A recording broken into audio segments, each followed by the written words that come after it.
un neurocirujano aprendiendo de trauma de abdomen. Creo que parece curioso, pero realmente, y redundando en lo que hablaban anteriormente, el trauma, cuando nos gusta el trauma, tenemos que ser integrales. Y aunque ellos son expertos en todo lo abdomen, estoy seguro que siendo hoy ATLS, certificados y todos, yo soy profesor de ATLS, todos desde médicos generales que hagamos el ATLS hablamos un mismo idioma. Y como neurocirujano tengo que aceptar que como instructor de ATLS, además, en mi carro ustedes van a encontrar todo lo que ustedes puedan de reanimación, porque creo en el ATLS, creo en la reanimación, y podemos estar en un hospital de primer nivel, podemos estar en la Fundación Santa Fe, en Johns Hopkins, pero si hacemos las cosas ordenadamente, el paciente lo va a agradecer porque va a tener mejores probabilidades de vida. Entonces, por eso no es raro ver un neurocirujano aprendiendo de trauma de abdomen. Gracias. Entonces, vamos a hablar de trauma raquimedular y tenemos que recordar primero que todo que el trauma raquimedular puede ser penetrante, puede ser contuso y el paciente puede o no estar con un déficit neurológico en ese momento. Esos pacientes necesitan un control de la columna, pero recuerden que cada paciente hay que tratarlo de una manera individual, pero siempre, siempre en la misma vía. ¿Y cuál es la vía? ¿Qué es lo que queremos y cuál es el objetivo inicial? Evitar la lesión secundaria. Nosotros la lesión primaria, el paciente llega con la lesión primaria, pero la lesión secundaria es la que acaba con pacientes. No sé si en esta generación todos vieron y conocieron a Christopher Reeve, Superman, ¿sí? Nuestro héroe de acero, así de pequeño como el doctor, grande, gigante, ¿sí? Pero desgraciadamente un accidente en un caballo pues terminó teniendo consecuencias trágicas y nuestro hombre de acero terminó en una condición muy lamentable a pesar de tener todos los millones. Yo tuve la oportunidad después de hacer mi fellow en el Jackson y estar aquí. Ustedes pueden ver la inscripción sobre toda la plata que invirtió Christopher Reeve para tratar de mejorar en alguna manera las lesiones de él y de todas las personas que tuvieron un trauma raquimedular. Entonces, por eso nosotros, como médicos que nos gusta el trauma, tenemos que saber qué es lo que tenemos que hacer para evitar una lesión secundaria. Epidemiológicamente, recordemos entonces que más o menos el 5.8 de los servicios de urgencias tienen trauma, o sea, les llega en su 100% un 5.8 de trauma raquimedular. Y dentro de esos, del 14 al 21% de traumas espinales tienen lesión medular. Luego, en cifras americanas, muestra más o menos que 9.7 millones de dólares al año son invertidos en pacientes con lesiones incompletas y 3.3 millones en lesiones completas. ¿Qué ha pasado? Con la evolución del manejo del trauma, la introducción de, en mi caso, el ATLS, se ha reducido la mortalidad desde un 4% a un 0.4%. ¿Qué quiere decir eso? Que nos vemos abocados a tener más pacientes vivos, pero si no hemos hecho lo correcto, con más lesiones secundarias y con más necesidad de que todo el equipo posterior al manejo del trauma se involucre en esto. Ahí está enfermería, rehabilitación, no sé por dónde está la doctora acá, lo importante que es desde el principio. Entonces, vamos a ver esto. Esto es un caso mío, un caso que me llegó hace unos años, un paciente ejecutivo que venía a una carrera de downhill, ¿sí? Esto me lo pasó la familia y la gente que estaba filmando. Era una carrera profesional y es muy importante ver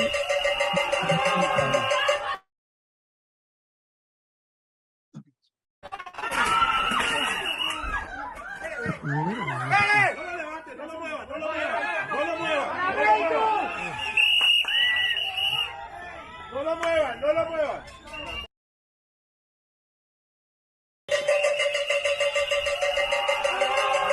en el punto de la lesión y miren posterior a la caída el paciente recibe una lesión, un trauma frontal y miren que desde el primer momento solo hay movimiento.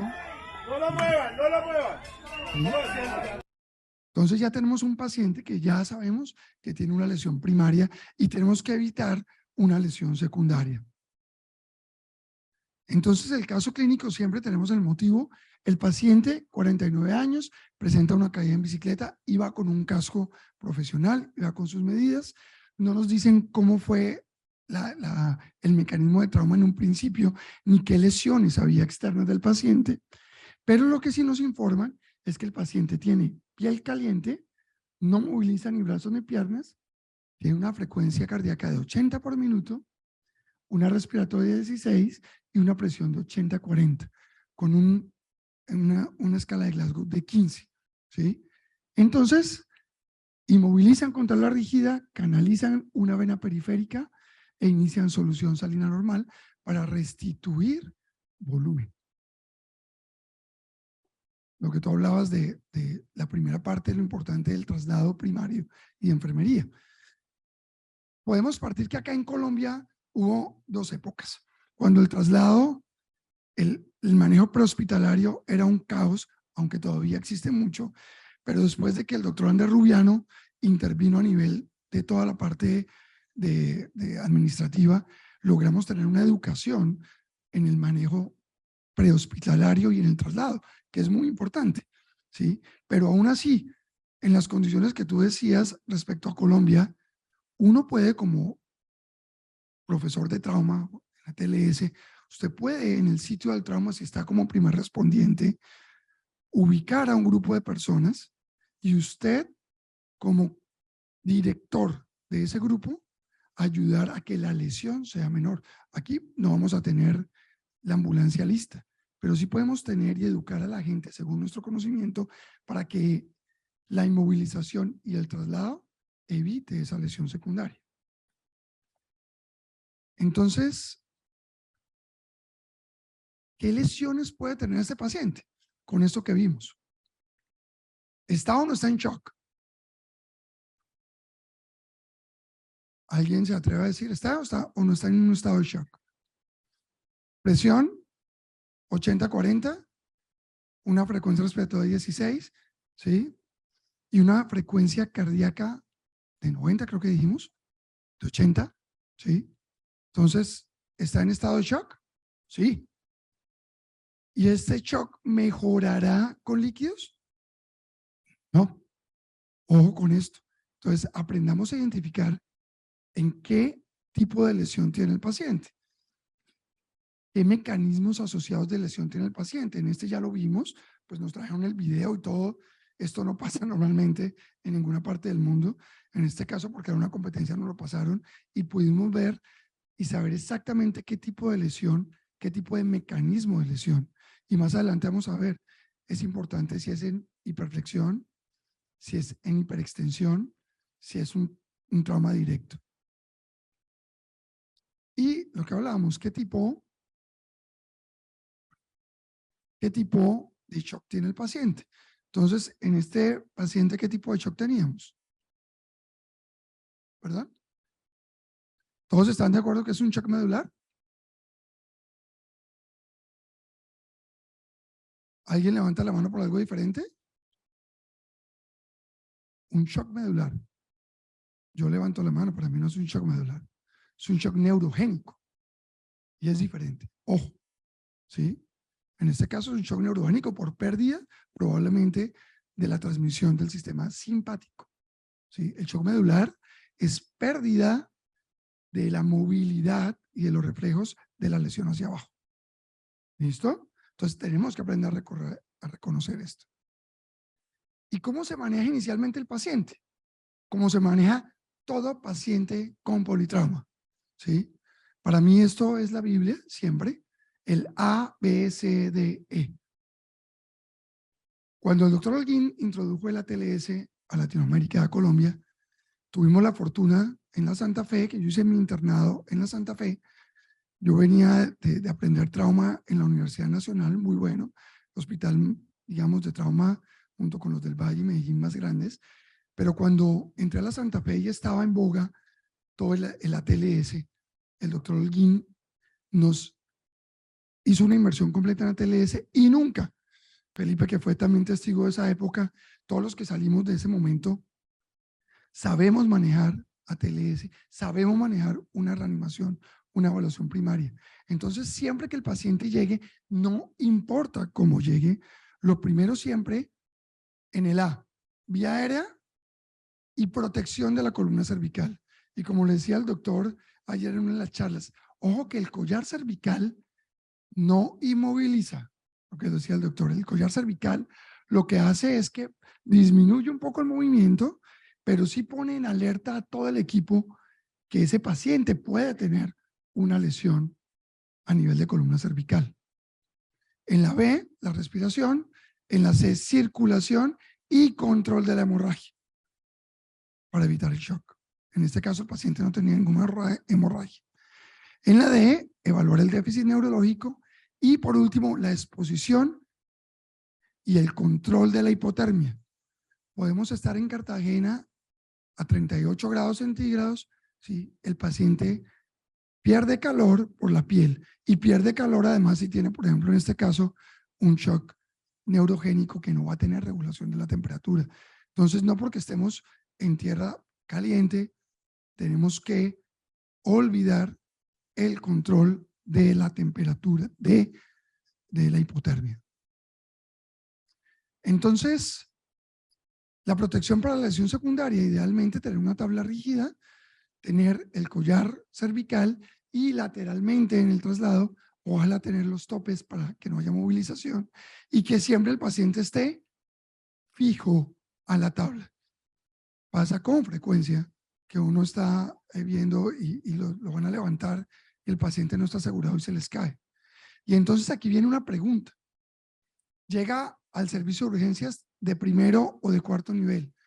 ¿Cuánto tiempo debo dejar yo al paciente en una tabla de inmovilización? ¿Alguien? ¿1 hora? ¿2 horas? ¿Cuánto tiempo? ¿6 horas? ¿Han visto en los servicios de urgencias pacientes 6 horas en una tabla rígida? ¿Alguien se ha acostado de ustedes en una tabla rígida? Ok. Los invito a que se acuesten 15 minutos en una tabla rígida y sientan la presión en el occipucio, en los glúteos, en las zonas de presión que posteriormente para nosotros va a ser terrible en caso de que hagan lesiones de zona de presión. Entonces, un paciente se lleva inmovilizado y una vez que llega al servicio de urgencias y que se tomen las imágenes, ¿sí? El paciente se coloca en una cama con la alerta de que es un paciente con probable trauma raquimedular y se le retira la tabla de inmovilización. Es lo primero que quiero que no se les olvide, porque es muy triste llegar a ver después un paciente que más o menos salió bien, que se evitó la lesión secundaria, con una escara en occipucio, con escaras sacras y complicado después por infección y teniendo que retirar todos los sistemas que habíamos colocado en cirugía. O peor, la doctora Jenny llamándome de UCI, su paciente está séptico porque estaba con zonas de presión, con zonas de lesión. Entonces, por favor, esto es importante, pero retírenlo y avisen a su equipo que es un paciente de alto riesgo y cuando se moviliza, se debe movilizar en bloque, tal cual. La progresión del caso, ¿qué le pasó a este señor entonces? Este señor es incapaz de mover brazos y piernas, moviliza solo los dedos de ambas manos, no siente por la cara interna de ambos codos, de ahí para arriba, y tiene una débil extensión del tríceps. Entonces, ¿qué diagnóstico hicimos en este paciente? ¿Quién se atreve? ¿Quién? No hay que ser neurocirujano, solo hay que saber que tiene dos cosas. Un trauma raquimedular, ¿cierto? Con una probable sección. Un shock neurogénico. Y tenemos que evaluar, ¿sí? El paciente está con un Glasgow 15. Tenemos que evaluar qué lesiones tiene. ¿Y a qué nivel la van a localizar? ¿Sí? ¿Qué es lo que tenemos que hacer? ¿Sí? En este, ¿ustedes lo localizarían a nivel lumbar, torácico o cervical? Cervical, total. Entonces, ojo con la movilización cervical. Ahora, siempre que estén en la evaluación primaria y en la secundaria, recuerden retroceder en caso de que algo esté fallando. Recordar vía aérea, recordar si requiere el paciente una vía aérea definitiva, no hay que negársela y en caso tal, lo deben hacer no una persona sola, porque en este caso, si en ese caso no lo necesitó, pues si lo hubiera requerido, una persona sola no puede manipular la columna cervical para intubar el paciente. Requerimos que alguien esté sosteniendo la cabeza del paciente para que no vayamos a una lesión mayor. Y ahora van a ver por qué. Entonces la pregunta es, ¿qué exámenes solicitamos? Entonces, si estamos en el mayor nivel, ¿sí? Uno puede hacer de una vez el TAC, ¿sí? Y tener de una vez todas las imágenes que le ayudan.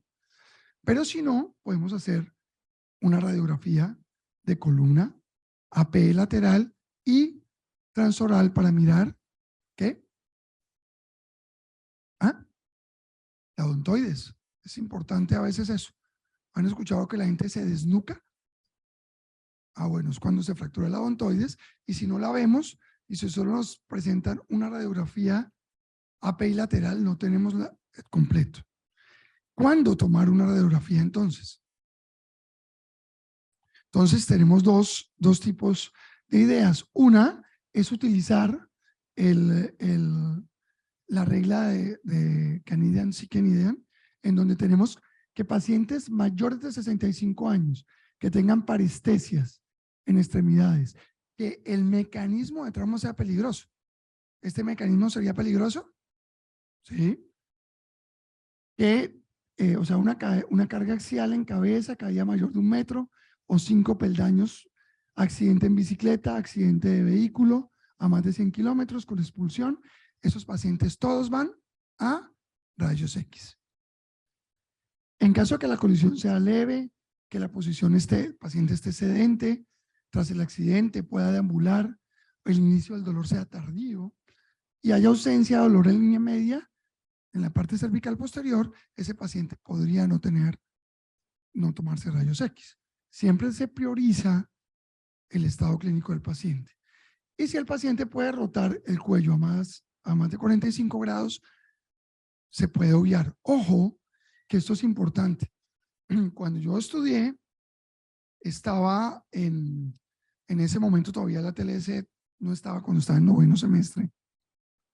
La movilización del cuello la hacía el cirujano. Entonces quitaban el collar cervical y el cirujano movía el cuello. Eso ya no se hace. ¿Por qué razón? Y me tocó verlo una vez, un profesor, paciente con trauma raquimedular. En ese momento el paciente tenía un trauma de alto impacto, no sabíamos si era raquimedular. El profesor nos hace quitar el collar cervical y él hace una movilización del cuello. El paciente estaba con mucho dolor y cuando moviliza el cuello, el paciente nos dice, uy, doctor, ya se me quitó el dolor, pero sabe que no puedo mover los pies, no puedo mover las manos. Hicimos una lesión secundaria. Entonces, al paciente, si se va a revisar, se palpa primero, ¿sí? Que no tenga dolor, ¿sí? Y segundo, si no hay dolor, la movilización la debe hacer el paciente lentamente, no ustedes. Ojo con eso. Entonces, la otra regla que también utilizamos, perdón, ¿qué tienen que ver ustedes en rayos X? Que es lo que a mí me interesa como neurocirujano que ustedes sepan en sus servicios. Yo necesito mirar, entonces, cómo está la línea vertebral anterior, que está alineada, la línea vertebral posterior, la línea espinolaminar y la línea espinosa posterior. Vemos los cartílagos, la apófisis odontoides, los tejidos extraxiales y las facetas. Pero, ¿cuándo sé yo que tomaron unos rayos X de columna simple? Bien, aquí vemos otra vez las líneas y lo mismo, miren que en ATLS es A, B, C, D, ¿sí? Anterior, oral, posterior y el proceso espinoso, A, B, C, D. ¿Cuándo sé yo que está bien tomada una placa? ¿Hasta qué nivel? ¿Hasta qué vértebra tengo que ver? ¿Cómo? hasta la unión de C7 con T1, porque en la unión de C7 T1 está la charnela y pueden haber fracturas en gota de lágrima o pueden haber luxofracturas que no vemos. Si no ven la parte superior de T1, la placa está mal tomada y no nos sirve. Y en ese caso hay dos opciones, es la postura para hacer una radiografía en línea oblicua hacia arriba, posición del pescador, o un TAC. Depende de qué, del nivel que estemos, ¿sí? Esta es la radiografía del paciente. ¿Qué opinan? Miren acá, esta lesión alta, ¿sí? Y vemos entonces, cuando recordamos las líneas, cómo se perdieron las líneas, como hay una luxación acá, como hay una luxación acá, y se perdió completamente. Miren el canal cómo está. ¿Ok? Entonces, según esto, podríamos pensar que la lesión es una lesión cervical alta. Y cuando pensamos en una lesión cervical alta, recuerden a qué nivel están los centros respiratorios. ¿Recuerdan? ¿A qué nivel sale el frénico? En C3. ¿Ok? O sea, es un paciente de altísimo riesgo de que pueda morir por falla respiratoria. Requiere una vía aérea definitiva. ¿Ok? Pero uno se podría quedar con eso nomás. ¿Sí? Pero ojo que el paciente además sentía caliente. El paciente refería anticoagulantes que se sentía como que lo quemaran, ¿sí? Y tenía más compromiso en ese momento a nivel de C7, ¿sí? Pero entonces, ¿qué pasaría? Entonces tomamos esta resonancia en este paciente y miren lo que vemos. Entonces vemos la lesión superior de la luxofractura. Entonces todo el mundo se enfoca acá, wow, qué feo esa luxofractura, ¿sí? Pero miren la médula espinal, la señal como está acá, blanca, hay sitios blancos, ¿los ven? Y si ven esto acá, es una hernia discal aguda. Y entonces el paciente, cuando hay hernias discales agudas, comprime de anterior hacia posterior y comprime no tanto la médula espinal, que se ve un poquitico comprometida, pero que sí compromete. ¿Qué estructura creen que pueda comprometer que genere la sintomatología del paciente?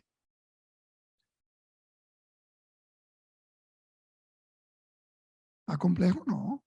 Vamos a aprender 3 síndromes medulares que deben saberlos, ¿sí? Anterior centromedular y Brown-Séquard, ¿sí? Con esos. ¿Cuál creen que tiene este y por qué? ¿Se acuerdan de la neuroanatomía que en la parte anterior de la médula viene una arteria subiendo en toda la mitad? ¿Se acuerdan? Y esa arteria, cuando se comprime, deja de alimentar la médula en su parte anterior, en los 2/3 anteriores, y se llama un síndrome medular anterior por compresión vascular. Entonces tenemos 2 lesiones. Acá arriba, que no lesionó la médula, curiosamente donde se veía peor, pero esta lesión sí estaba comprometiendo al paciente seriamente porque estaba comprometiendo la vasculatura en la parte anterior medular. Entonces, no hay que confiarse mucho. Vemos diferentes fracturas.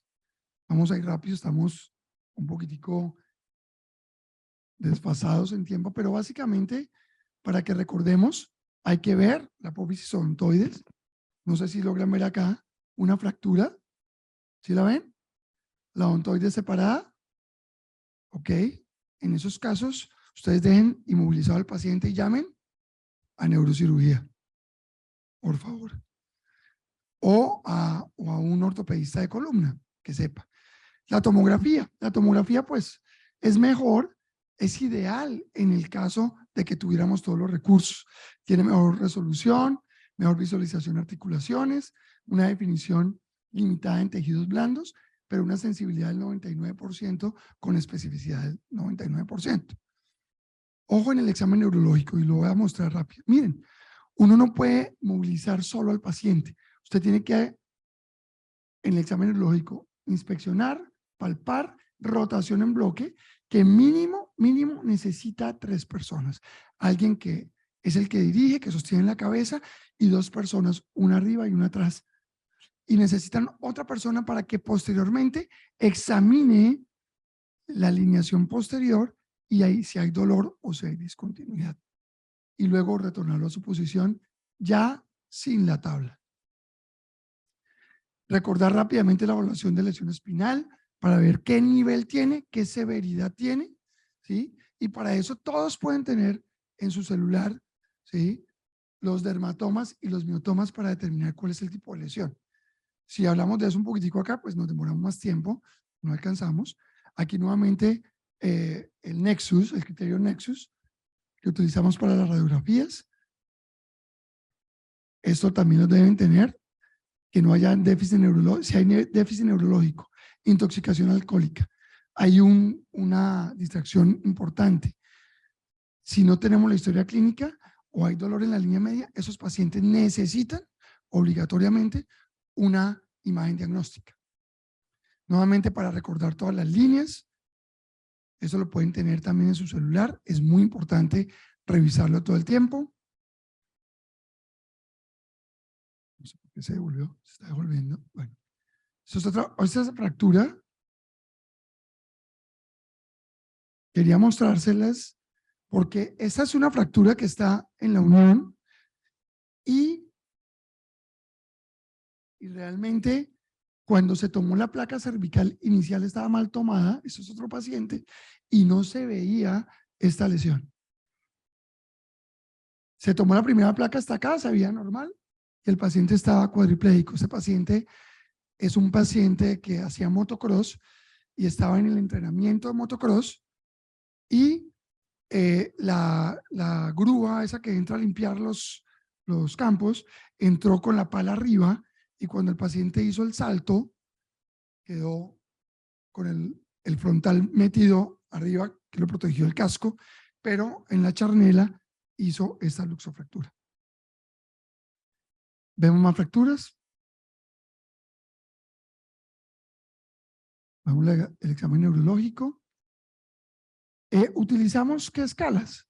Utilizar entonces la escala de Frankel o la escala de Asia para determinar, y si ustedes tienen que remitir al paciente o comentarlo con el neurocirujano, sacar los puntajes de la escala, que eso nos permite a nosotros saber si ese paciente requiere o no, si algún otro tipo de manejo, requiere una cirugía urgente o se puede diferir.